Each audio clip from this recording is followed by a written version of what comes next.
नमस्कार मंडळी. आज गेले होते बाहेर, जरा घरातलं किराणा सामान संपला होता, थोडंफारच संपलं होतं, तेवढंच आणायचं होतं. 5-7 गोष्टी संपल्या होत्या, तेच घ्यायला म्हणून मी गेले होते.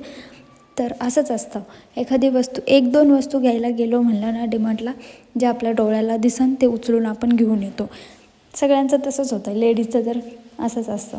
1-2 वस्तू घ्यायला जातो, पण जे आपल्या डोळ्याला समोर दिसतं, ॲट्रॅक्टिव्ह वाटतात, ते लगेच उचलून आपण आपल्या ट्रॉलीमध्ये भरतो. असंच माझं पण आहे. मग माझं इकडं चाललं होतं बॉडी लोशनचं बाय 1 गेट 1 फ्री असं काहीतरी होतं, तेच मी इकडं बघत होते. तरी पण मी घेतलं आणि बाकीचं जे आपलं छोटं मोठं घरातले वस्तू असतात ते घेतले, म्हणजे किचनसाठी किंवा आपल्या रोजच्या यूजसाठी ते घेतले.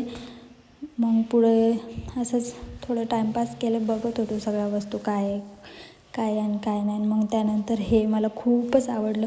खूप सुंदर सुंदर तिकडे काचेचे कप आणि कॉफी कप, चहा कप, हे तर मला खूपच आवडलं, अगदी मनापासून आवडलं. असं वाटतं ना आपल्या पण घरात एखादी वस्तू असेल. त्यानंतर घरात आमच्या फुल